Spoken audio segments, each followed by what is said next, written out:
Estas larvas tienen que migrar al pulmón. Entonces, migrar al pulmón.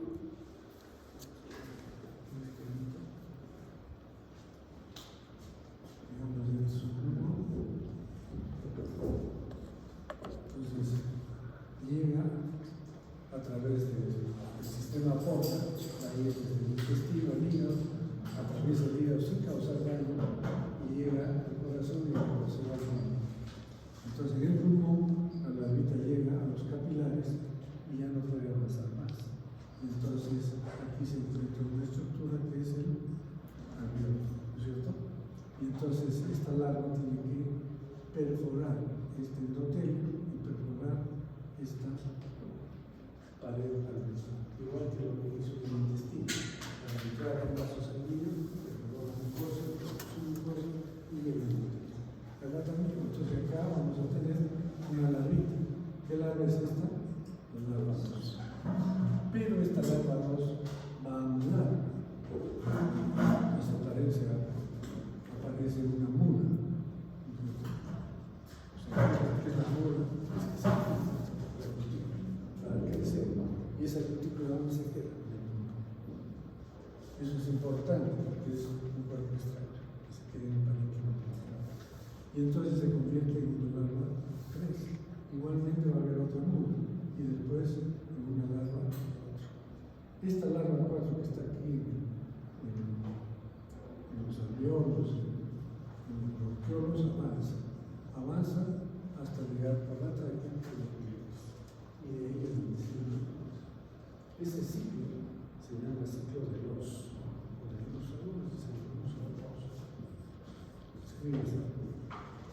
Este ciclo de Los, entonces es importante porque nos va a explicar toda la patología del síndrome de parasitosis a nivel pulmonar. No todos los parásitos hacen ciclo de Los, solamente lo hace, en este caso hace. Hay otros, pero este es el más importante. Entonces es lo que sucede. Y llega el intestino como larva 4, que se convierte en juvenil y después en adulto. Eso es el ciclo de esta parasitosis. ¿Cuánto demora? Meses. El periodo prepatente hasta que esté eliminando ya y su longevidad es aproximadamente un año. Bien, ahora sí ya estamos por ahí. Bien, entonces, como hemos visto, listo.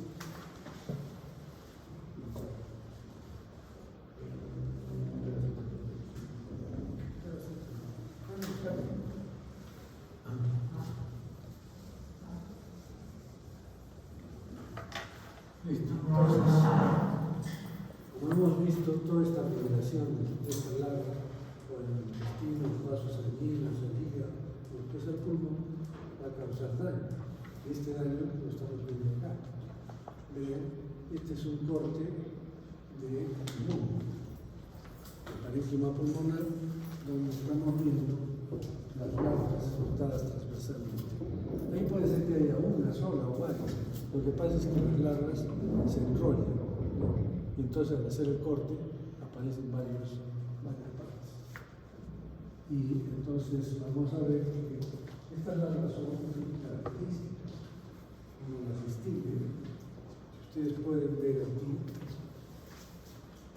tiene como unas puntas, ¿no es cierto? Unas puntitas. Y es que esta larva tiene esta estructura. Así. Y acá tiene el intestino. Las larvas todavía no tienen aparato reproductor, solamente intestino.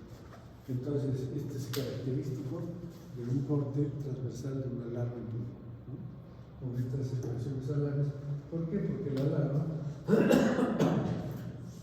es una larva, entonces la larva tiene en todos una cresta, como una protrusión, una cinta a ambos lados. Y entonces eso es lo que hace aparecer estas puntas, ¿no? Expansiones alares. Entonces, esto es característico de una larva cortada transversal. Bien, entonces, veamos qué daño está causando esta larva. Esta larva va a causar un daño principalmente destructivo, ¿no es cierto? Entonces, la larva causa daño qué destructivo? Porque perfora la mucosa intestinal y perfora el pulmón también, ¿no es cierto? ¿Cuáles son los elementos para hacer este daño? O sea, eso se llama mecanismo de daño. ¿Qué utiliza esta larva para causar ese daño? En primer lugar, su forma es como una aguja, muy delgada, muy fina, entonces la forma. Luego, la movilidad. Esta es una larva que se mueve rápidamente. Y en tercer lugar, es enzimas, utiliza enzimas proteolíticas para perforar los tejidos. Entonces, y este daño también depende del número de larvas. Si son pocas larvas no va a haber mayor daño, pero si hay muchas larvas, sí vamos a tener un daño evidente. Entonces, esas 4 características hacen que la larva perfore y cause daño destructivo. ¿Puede causar la larva daño poliatriz? Sí, porque se sustrae algunas sustancias que están en el pulmón, ¿no? Células, pero no tiene importancia químicamente. Luego, un daño tóxico alérgico. Las larvas producen un daño tóxico alérgico, claro. ¿Se acuerdan que hemos dicho que las vainas de las larvas se quedan en el pulmón? Además, la presencia misma de la larva en el parénquima pulmonar ya es un cuerpo extraño. Entonces desencadena. Y además, produce unas sustancias líquidas que se producen en las glándulas esofágicas de las larvas. Y esto también es una sustancia extraña, son proteínas extrañas, y además causa daño destructivo.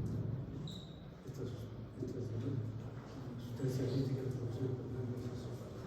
Entonces, todo eso da un daño tóxico alérgico. Y como hay destrucción, como hay un daño tóxico alérgico, el organismo reacciona. ¿Y cómo reacciona? Con inflamación.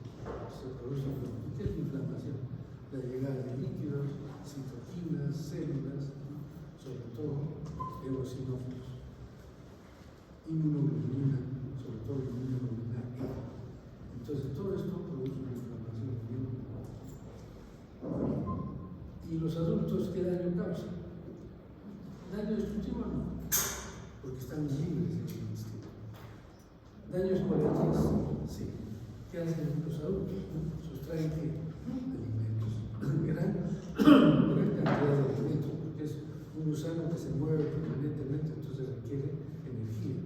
¿Y dónde va a sacar? De proteínas, de carbohidratos, de vitaminas, todo eso se alimenta y además tiene que fortalecer toda su musculatura, crecer, etc.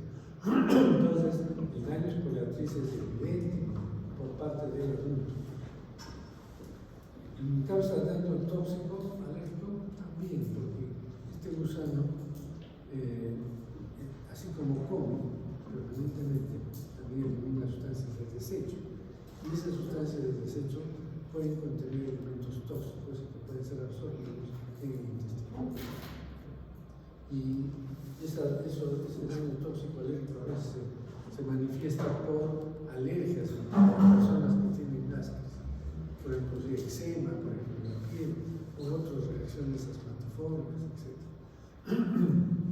Daño inflamatorio mayormente no produce el adulto. Y entonces, ¿qué síntomas va a haber? A nivel pulmonar, principalmente, va a haber un síndrome pulmonar que se conoce como síndrome de Leffler. El síndrome de Leffler se caracteriza por varias cosas. Entonces, la tos es lo primero que se manifiesta en un daño pulmonar. Entonces tiene tos. Pero esta tos es, digamos, no es seca, es productiva. ¿Por qué? Porque el proceso inflamatorio en el pulmón. Y además hay sangrado, hay perforación y un poco de sangrado. Entonces eso se llama expectoración hematológica, es decir, con restos de sangre. Y como hay un proceso inflamatorio, hay fiebre. Si el proceso pulmonar es importante, va a haber dificultad para respirar, o sea, y dolor torácico. Y si hacemos un examen de sangre periférico o del esputo, también podemos hacer examen de esputo, vamos a encontrar abundantes eosinófilos. La eosinofilia periférica en sangre es moderada, no es tampoco tan alta, pero es de leve a moderada, la eosinofilia. Y luego, si le tomamos una radiografía del tórax, que es lo que vamos a ver, unas imágenes que se llaman focos de condensación, que son radiopacas y condensación. Miren, este es el pulmón sano, pero acá está esta imagen de condensación. Es que hay un proceso inflamatorio importante. Y entonces uno puede examinar este pulmón. ¿Qué encontrará a la percusión, por ejemplo? ¿Han hecho semiología? Materiales. Si le digo día 30-33, le pongo la mano ahí, eso se llama vibraciones locales. ¿Cómo están? ¿Aumentadas? Claro. Y si le pongo el estetoscopio para escuchar el murmullo vesicular, ¿cómo están? Entonces, eso es lo que pasa en el pulmón. Y puede haber crepitantes, puede haber soplos, igual que una neumonía. Pero ¿cómo diferenciamos una neumonía? Una neumonía por neumococo, por ejemplo. En la neumonía se produce foco de condensación, pero este foco de condensación permanece en el mismo sitio. No se modifica. Pasan 2 semanas, 3 y ya desaparecen. Mientras que acá son cambiantes. ¿Qué quiere decir? Que rápidamente desaparece de acá y de repente aparece otro lado, o para este otro lado. Esa es la característica de este síndrome pulmonar.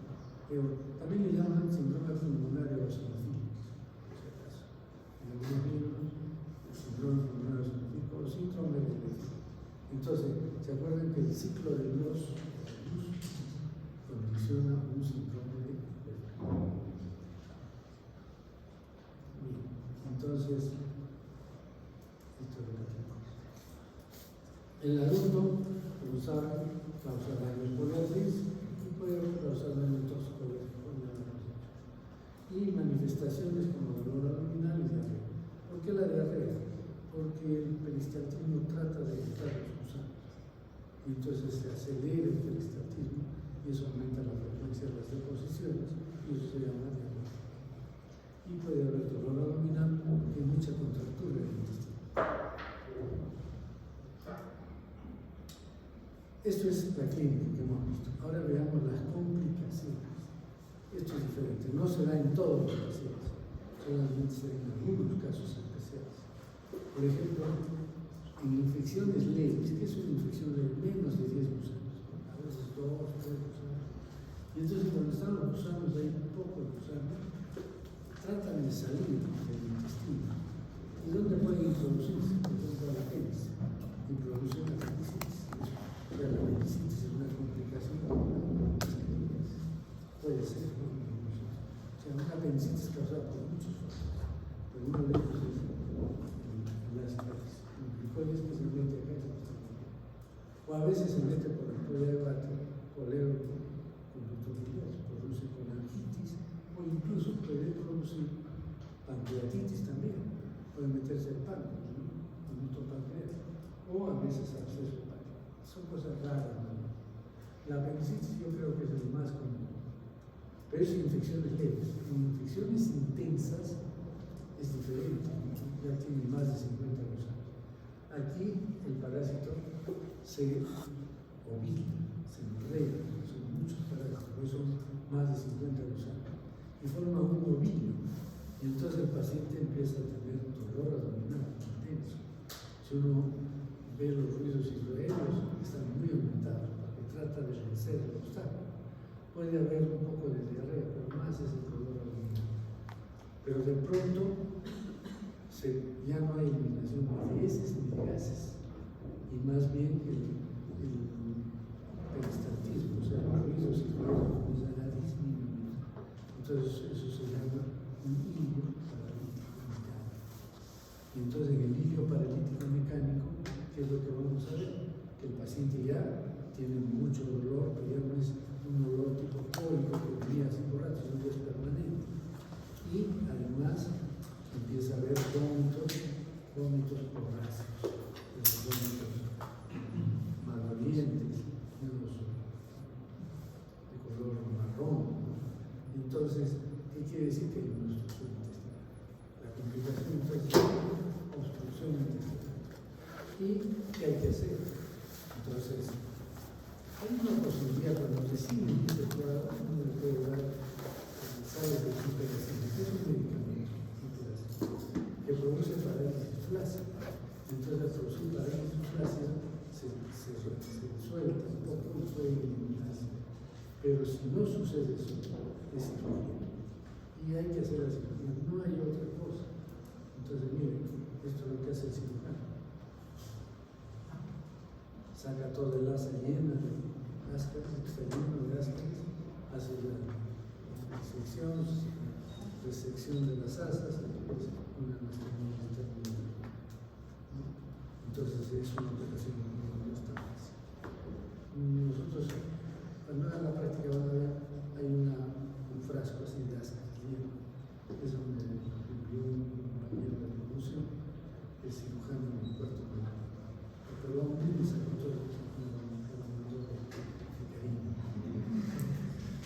entonces, sí, se me mandó porque también sus dos hijos estuvieron por el choque de niños y ya desastres. Bien, ¿cómo hacemos el diagnóstico entonces? Siempre el antecedente clínico. No se olvide, es importante el antecedente clínico. O sea, uno tiene que hacer la historia clínica, muy bien. Les han enseñado ese camino, ¿cierto? Pero ahora los colegas jóvenes ni siquiera miran al paciente. Hacen de pronto ya, ¿qué tienes? Ya una tomografía, una resonancia, etc. O una ecografía. Y no examinan, no preguntan. Hace poco me comentó un colega, un cirujano, me dice, me hacen una interconsulta de medicina y me dice, el paciente con colecistitis, para que operemos. Yo lo examino al paciente y veo una cicatriz. ¿Y qué te han operado? Mira que sí. O sea, ni siquiera le preguntaron si es que tenía o no tenía vesículas.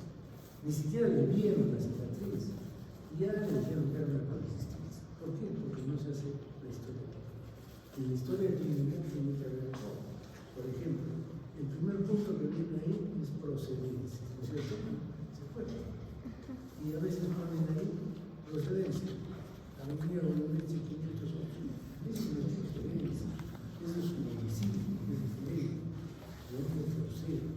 Si procede de sierra, de selva, costa, si es extranjero, eso es importante saber. Entonces, esto es el antecedente que además qué edad tiene, de qué condición socioeconómica vive, si tiene agua, desagüe en su casa. Todo eso es importante y ahí sospechando de una parasitosis. Luego viene la parte clínica, o sea, hay que examinar, ya hemos dicho, qué manifestaciones clínicas tiene este paciente. Y luego el laboratorio. Un examen seriado de heces o el 3 segundos, como se explicaba en la práctica.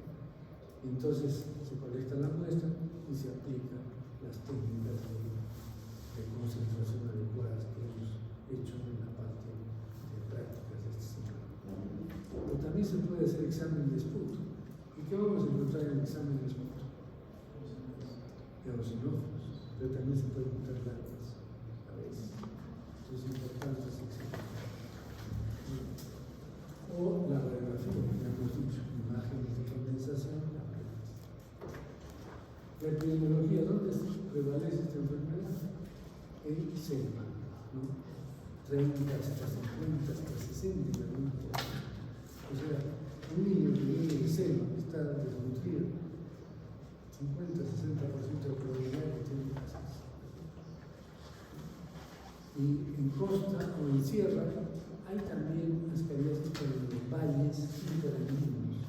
Los valles interandinos son vallecitos donde pasa un río, hay calor, hay humedad, ahí puede haber el altiplano mismo es muy frío. Y en la costa también los valles, en las zonas de agricultura, pero en el desierto, como nosotros tenemos un desierto, no se sabe. ¿Por qué? Porque no hay las condiciones, ¿se acuerdan las condiciones?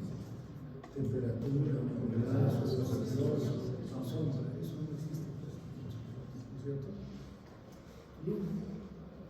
Entonces, eso es la prevalencia de la enfermedad. Entonces, en costa, en sierra puede ser menos del 10%, los vallecitos, y en costa menos del 5%. Aquí en Arequipa, ¿cuánto será? Menos del 1%. Un desierto, tenemos un sol que mata todo. Entonces, menos del 1%. Es raro encontrar. ¿Qué factores el hombre favorece el fecalismo? ¿No es cierto? Hábitos, pobreza, ¿y qué factores del parásito? Longevidad, 1000 años el gusano y está colocando huevos permanentemente. Oviposición, 200.000 huevos por gusano por día.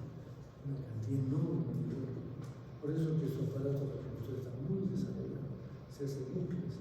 Por eso el corte aparece en varios sitios cortado el árbol. Entonces, ¿conoces Miami? No, ¿lo sabes cómo es? Son los tropicales. ¿Cuánto crees que es la prevalencia? 50%. ¿Tú qué dices? Rápido, no pienses. ¿Tú qué dices? 20%. 0%. Sí. ¿Por qué? Porque si tú vas a Miami, que quiere ir al baño, puede ir al Parques, te encuentra un policía de la ICE, te agarra el cuello, te saca y te bota. Nadie le deja en el suelo. Entonces, ¿cuál es el factor más importante para esta parasitosis? Si nadie le deja en el suelo, no hay huevos en el suelo, no hay cerro, nadie se infecta. Así es. ¿Se dan cuenta? Entonces, ese es el problema. Por eso que nuestras comunidades selváticas no hay mucho cuidado, no tienen desagüe.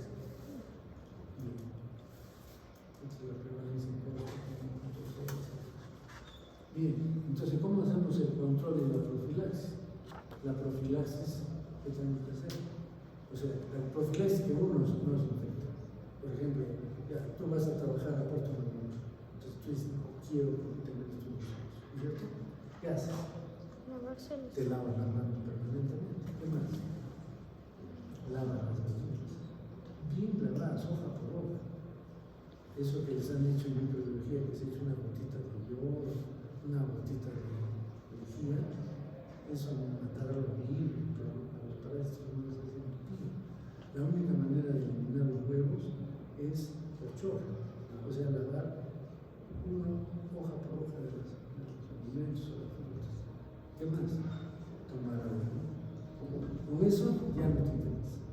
Pero tú no has ido a Puerto Maldonado como médico a no infectarte, nada más. Tienes que ver el problema de la población. Hay que disminuir la prevalencia de esta enfermedad. Y aquí hay un concepto importante, que no les he dicho, que es la distribución binomial negativa.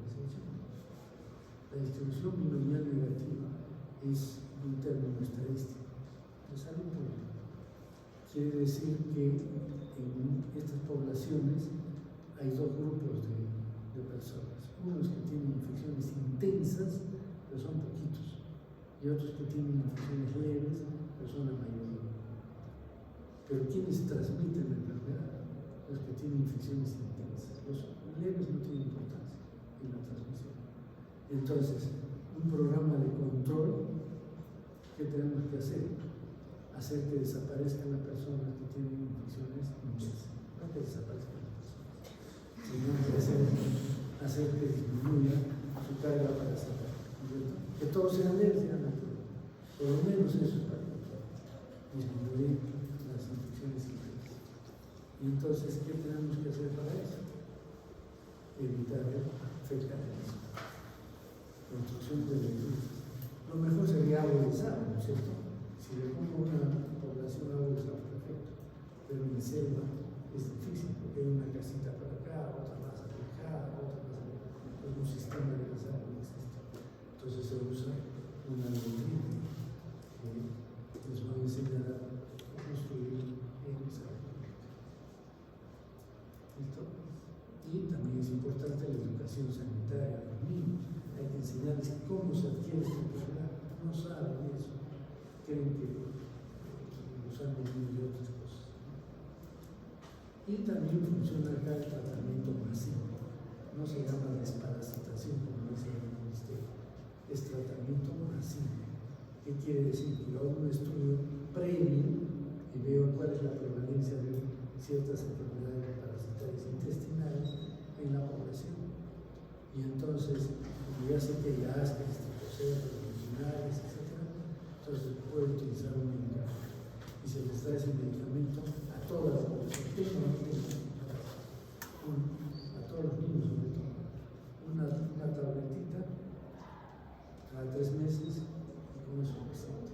Y controlamos, por lo menos, la infección leves, ¿no? Esto lo inventaron los japoneses. Después de la Segunda Guerra Mundial, Japón quedó pues totalmente destruido, ¿no es cierto? Entonces dijeron los japoneses: tenemos que volver a ser una potencia. Pero ¿cómo vamos a hacer? Trabajando, produciendo. Y entonces les dijeron: ¿cómo van a trabajar nuestra gente si están parasitados, están enfermos?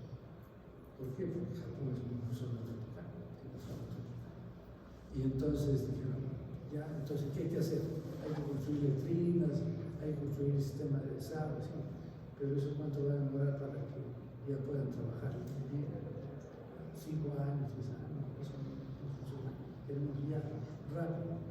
Entonces llamaron a los farmacéuticos y les dijeron: produzcan un medicamento que sea de amplio espectro, o sea, que mate virus, que sea fácil de administrar, una pastillita, nada de inyección, que tenga la misma dosis para adultos, para niños, más o menos igual, que no tenga efectos indeseables y que sea barato.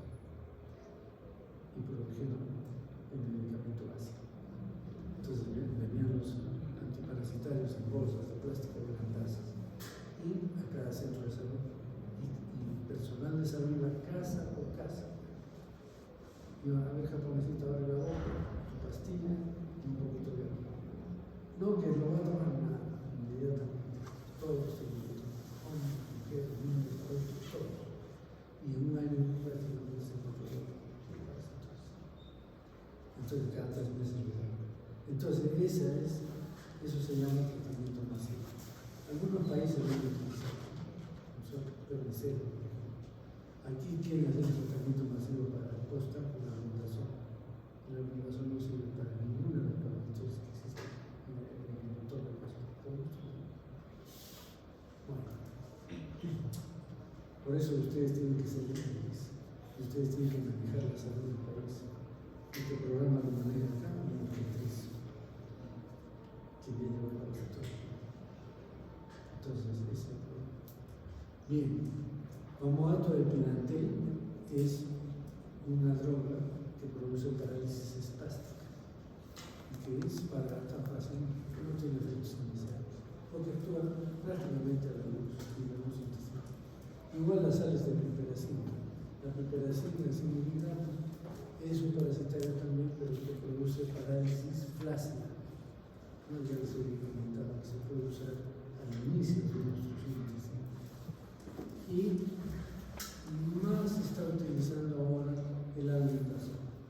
El albendazol es una droga que produce alteración del metabolismo de los glúcidos, los carbohidratos del asparés.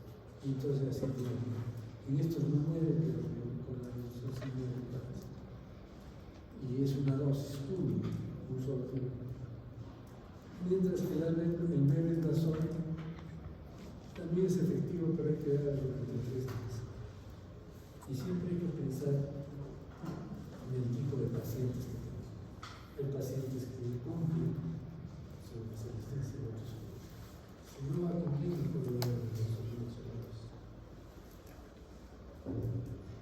Por eso tenemos a ¿hay entendido? ¿Seguro? Seguro. Esto es una pregunta. Una enfermera atiende a un niño en emergencia y está con el ambulante, está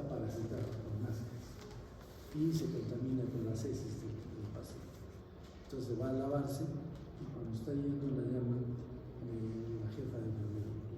Oye, vamos a hacer cantar el cumpleaños del jefe del servicio. Se pone a cantar y después le invitan un pedazo de torta larga y se lo mete a la mano. Y en su mano estaban contaminadas con agua. ¿Qué le va a pasar a esa enfermera? ¿Se enferma? ¿Después de cuánto tiempo va a eliminar los? Después de un mes, que es el periodo de patente. Periodo de patente son meses, no sé qué dices.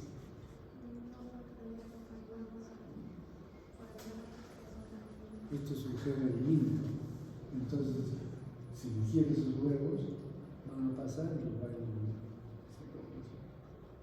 Tiene que saber el ciclo, bien entendido el ciclo. Si no, se pierde. Bien, vamos a ver otra parte.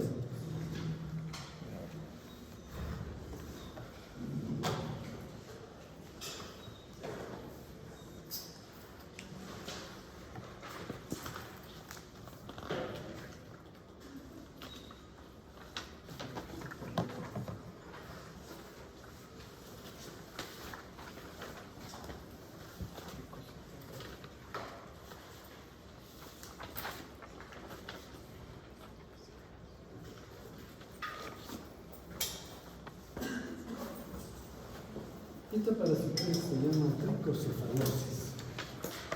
Entonces ya la vamos a hacer más rápido, pues hemos trabajado bastante en gimnasia, hemos hecho ahora decía, trico más fácil. Tricocefalosis. ¿Qué significa trico?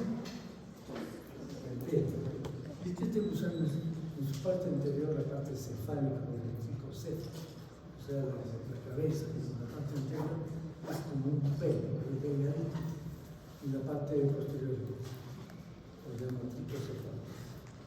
Y ¿qué causa lo mismo, ¿no? Todo lo que vamos a estudiar, esto ya para las próximas clases no lo vamos a ver, definición, etiología, es el trichuris trichura. También se llama trichocephalus trichura. Trichocephalus, se puede llamar trichocephalus. Vamos a estudiar su morfología, el ciclo de vida, la patogenia, las manifestaciones clínicas, las complicaciones, el diagnóstico, la farmacología, la epidemiología, el control de potencia y el tratamiento.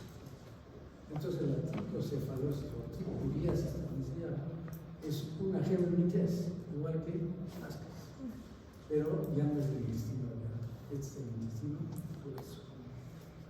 Y está caracterizado por edema, o sea que es hematófago. Y además da un síndrome de disentería. ¿Por qué da un síndrome de disentería?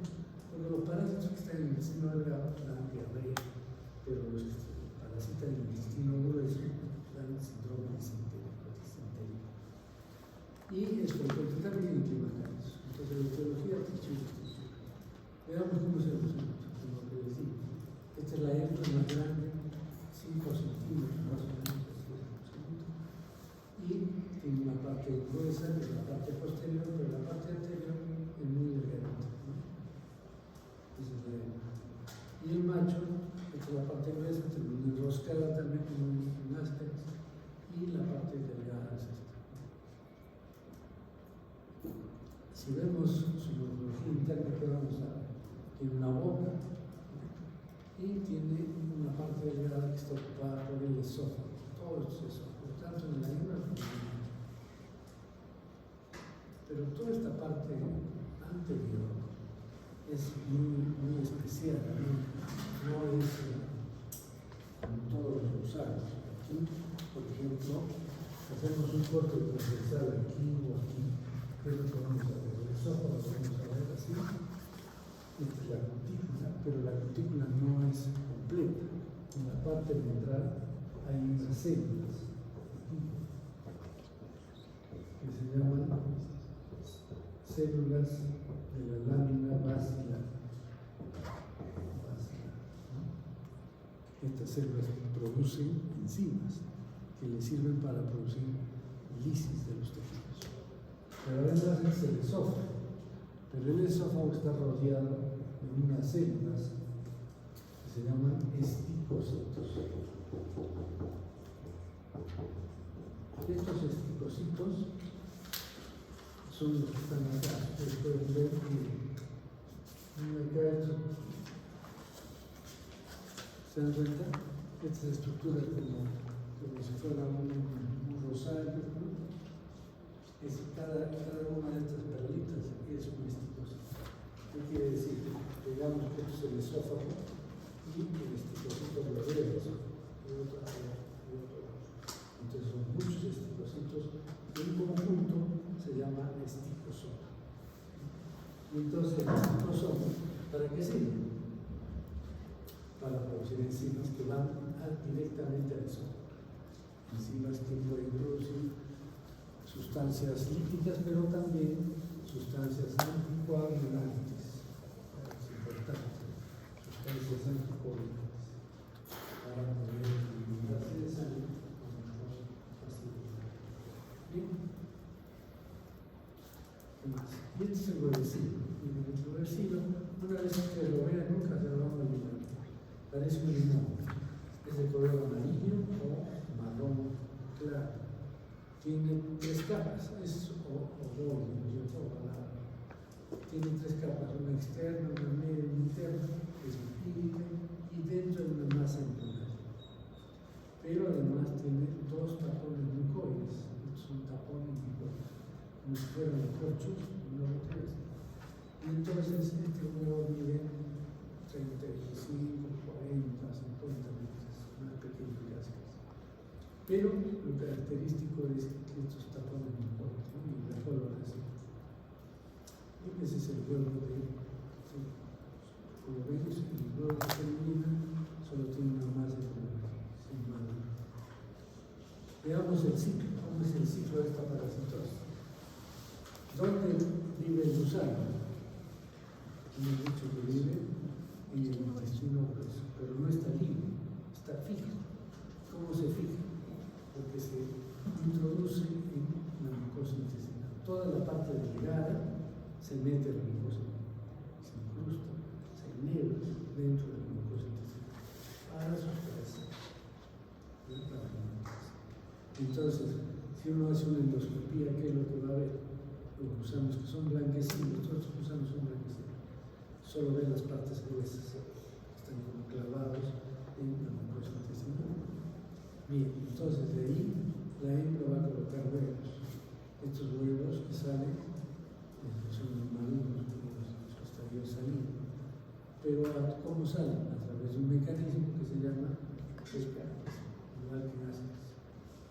Y este huevo va a desarrollar, ¿no es cierto? Se va a convertir en un huevo o una larva 1. Aquí no desarrolla hasta larva 2, solamente hasta larva 1. Entonces, en Ascaris, ¿cuál era el estadio infeccioso? Con larva 2. Larva 2, el huevo. ¿Y qué necesita este huevo para desarrollar el suelo? Entre 15 a 30 días. Lo mismo que para Ascaris. Humedad, temperatura, suelo arcilloso. Y este huevo va a ser el estadio infeccioso. ¿Y cuál es el mecanismo de infección? Igual que Ascaris. A través de las manos, del agua, la verdura, ingresa a la vía oral, llega al intestino y eclosiona.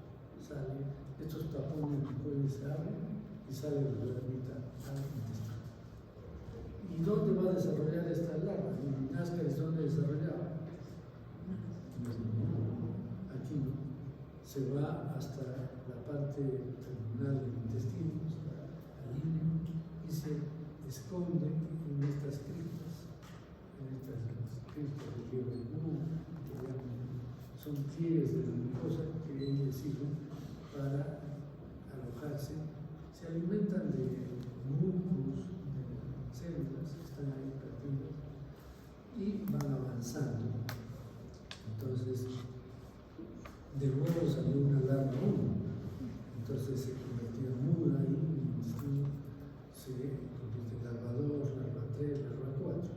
Cuando ya es una larva 4, se va al intestino grueso y se convierte en adulto. Y ahí se introduce la mucosa.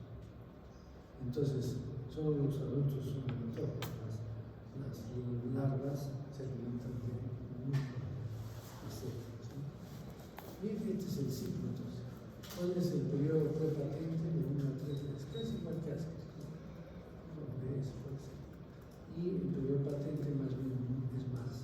puede llegar hasta vivir hasta 7 años. Esto es posible. Esto es una endoscopía. ¿Ven? Con los años. Esto es real, ¿no? Es un tema. Entonces,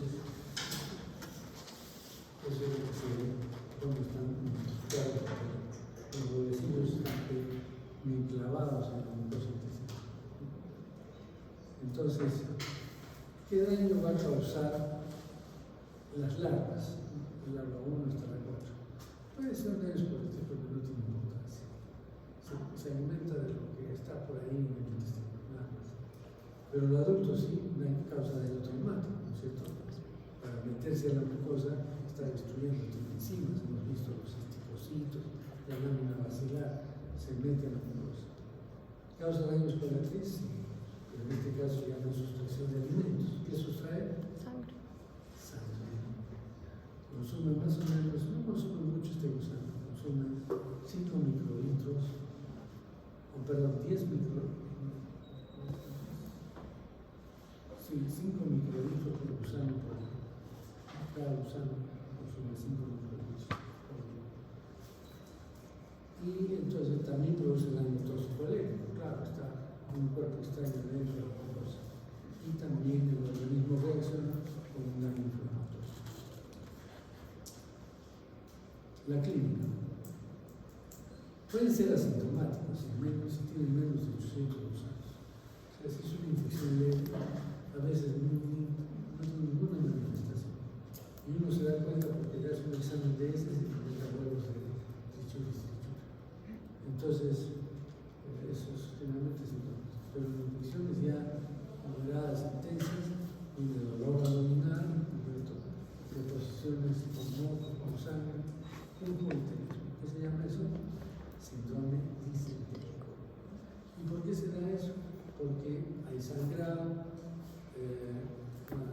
se produce mucho mucus, y además se inflama toda la mucosa, no puede rectal. Entonces eso produce tenesmo. ¿Qué es el tenesmo? La sensación de una defeca pero no tiene nada.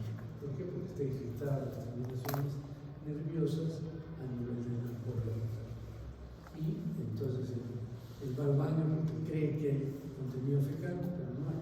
Entonces puja, y se llama puja tenesmo, ¿no? Es el síndrome disentérico. Pero esto es infecciones intensas. Y además hay un síndrome anémico. Porque en realidad el tricocéfalo solo no da un síndrome anémico, claro. Pero es que el tricocéfalo no está solo, está con los sinapsis, con los ácidos, que produce desnutrición. Entonces, estos pacientes tienen anemia microcítica hipocrónica, que es por deficiencia de hierro. Y presentan una serie de manifestaciones, por ejemplo, palidez, de piel mucosa, ¿no? Taquicardia, suelen presentar tendencia al sueño, se duerme. ¿Qué más? Esto ya para dedos del palillo temporal para la infección de la anemia crónica, pero suelen presentar además una manifestación que se ve en tricocefalosis, se llama pica o también le llaman geofagia. Geofagia o pica. ¿Qué significa geofagia? Como tierra. El niño juega en la tierra y agarra la tierra y se come la tierra. Y eso es lo que le damos hierro y se acabó la tierra. Entonces eso sucede con estos pacientes. Complicaciones. Entonces separen siempre lo que es la clínica de las complicaciones. Las complicaciones son ocasionales. Yo les pregunto, ¿cuál es la clínica de tricocefalosis? Pero si me dicen la clínica de tricocéfalos es, por ejemplo, el prolapso rectal, es una complicación. Uno tiene dos complicaciones. La apendicitis es una de esas complicaciones. La apéndice a veces es perforada por el gusano, se mete al apéndice y produce apendicitis. Y el prolapso rectal es una complicación que se da en niños desnutridos y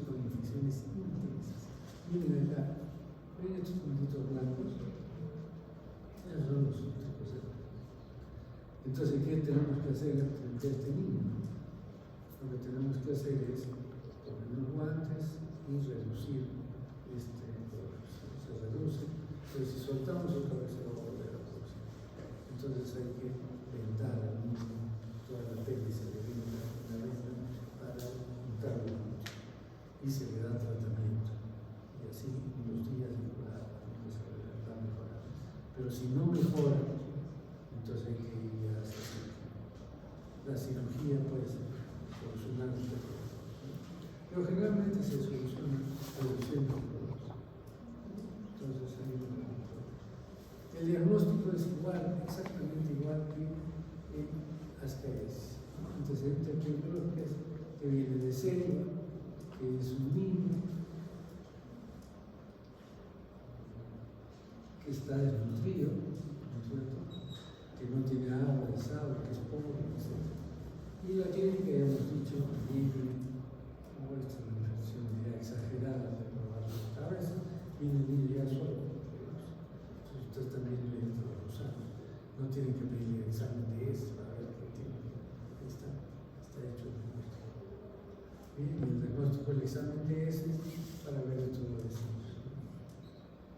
Y hay unas infecciones leves, menos de 1000 huevos por gramo de heces, media de 1000 a 10.000 huevos, y intensa de 10.000. Esto significa leve, menos de 800, de 1000 gusanos.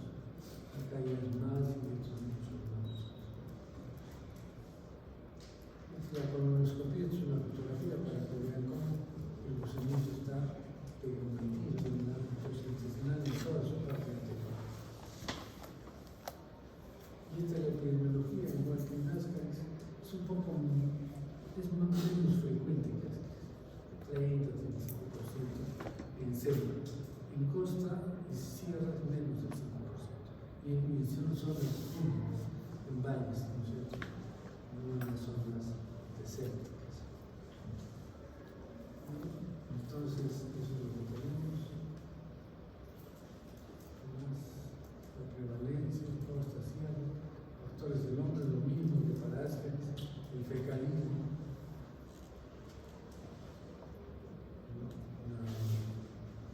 los hábitos, qué hábitos de jugar en el suelo, de defecar en el suelo, la pobreza, la ignorancia del problema. Les comento, por ejemplo, que el hicieron un trabajo muy interesante. Fueron una comunidad nativa. En esa comunidad nativa hicieron el estudio parasitológico. Y encontraron que las prevalencias eran bajas, para estos países bajísimas, en relación a lo que es el ser general. Y esta comunidad nativa era muy aislada de las costumbres occidentales. Y tenían una costumbre. Toda esta comunidad tenía un árbol que se le había ayudado y todos iban a defecar. Se subían al árbol, se volteaban y defecaban. Nadie pasaba el árbol. Entonces viene un profesor, bueno, eso es lo que estudiaron los pasaron 10 años y dijeron, vamos a ver qué pasaba con esta comunidad, si sigue igual de poca infección. Y hicieron el estudio y encontraron que ya estaba igual que todos. Entonces comenzaron a ver qué había pasado en esos años. Y lo que había pasado es que el Ministerio de Educación envió a un profesor con su familia para pertenecer a esa comunidad. Y este profesor dijo, ahí que levantó y los chicos, sus hijos, su familia, se iban por cualquier sitio del campo. Y entonces comenzaron a infectarse, se infectaron, ellos llevaron la infección para toda la comunidad. O sea, el profesor que se entiende que va a llevar educación, más bien les llevó la infección a toda esta gente. Entonces hay que conocer bien estos temas. Y factores del parásito, longevidad, 3 o más años, y el número de huevos que colocan son 10.000 por huevo, por gusano por día, y hay resistencia. Todo eso favorece esta presencia. Y también para el control y profilaxis, en el control, ya saben que el fecalismo es lo más importante, y construir métodos. Y para la profilaxis, bueno, también la educación. Para la profilaxis, el consumo de agua hervida, lavado de verduras, frutas,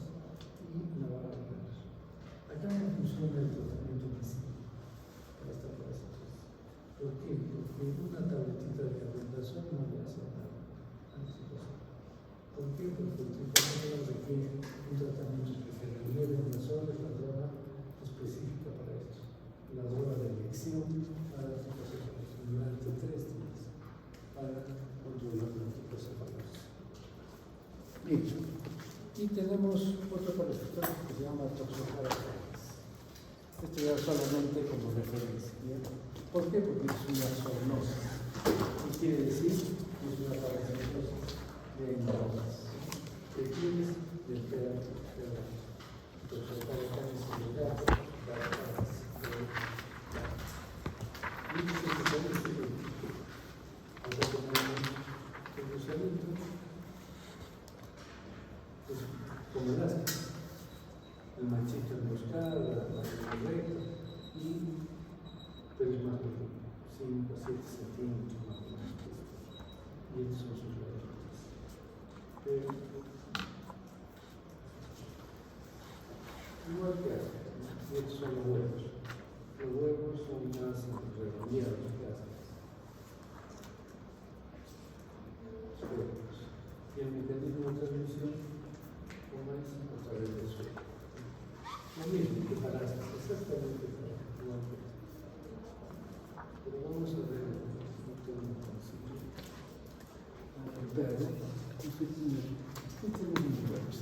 no sé qué pasa. Vamos a ver una cosa más sencilla. No sé cómo se ha filtrado la inteligencia artificial.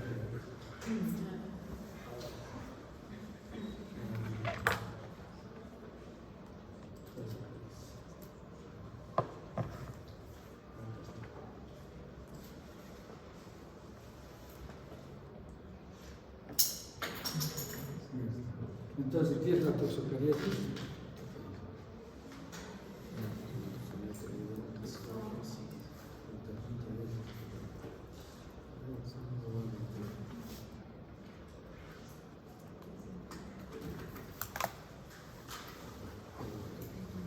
Bien, entonces, esta es una parasitosis causada por larvas. Mi nombre es por larvas, el nombre de la vida. Larvas de Toxocaracales. Está cortado.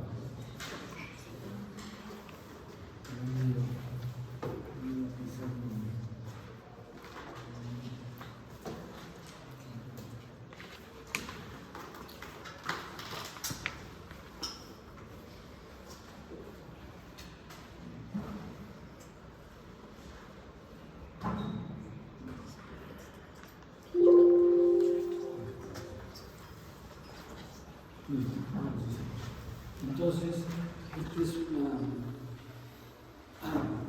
una parasitosis causada por Toxocaracales o Toxocaracales, que desencadena un síndrome de migración de larva visceral. O sea que es la larva es la que migra. Este es el funcionamiento y el ciclo de vida es este.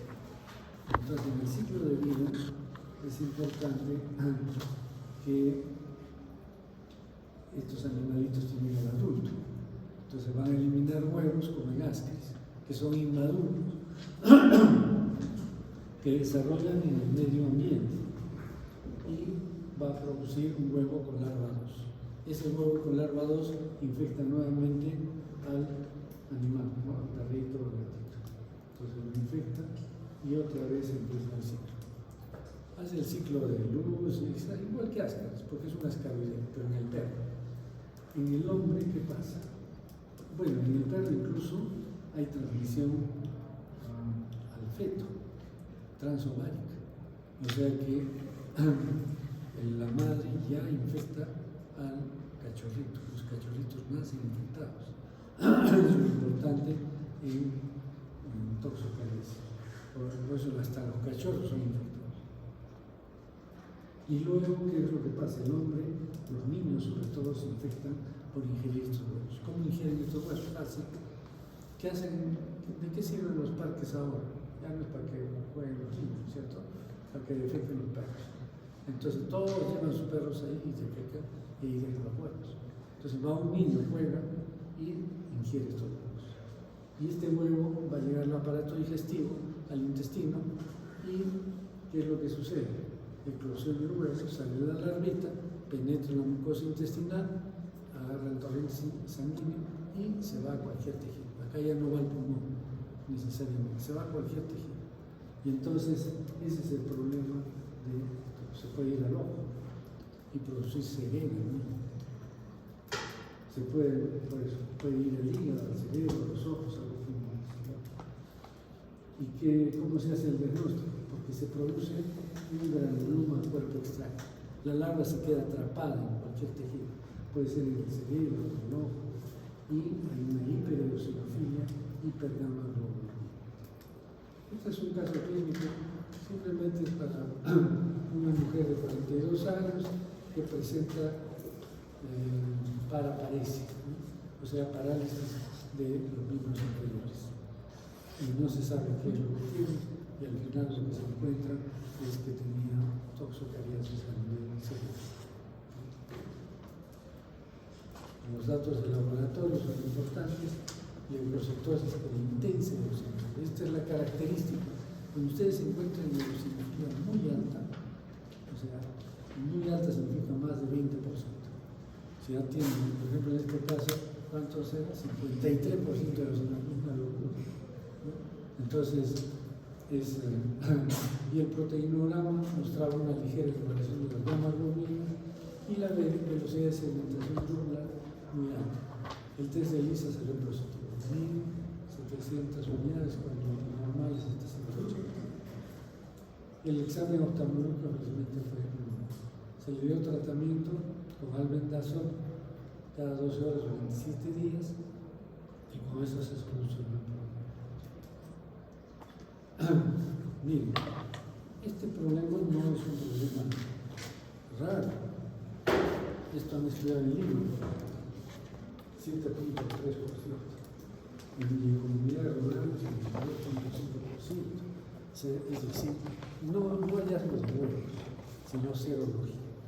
Acá se ha hecho serología en niños. Y es en el centro de Cádiz, que pertenece a Lima. En el Perineo, en selva, 27%. En Morrope es en Piura, 32%. Y 46% de niños de instituciones educativas de San Juan de Lurigancho. Es decir, es importante, ¿no es cierto? Entonces, ¿qué tenemos que hacer acá? No es tan frecuente en niños las lesiones, pero sí la infección, lo están viendo. O sea, puede ser que llegó el quiste, la larvitis, se localizó en el hígado, ahí se forma un granuloma, nadie se va a dar cuenta. O se quedó en el músculo, o en cualquier tejido. Pero si se va al cerebro, ya da manifestación. Se va al ojo, produce cerebro.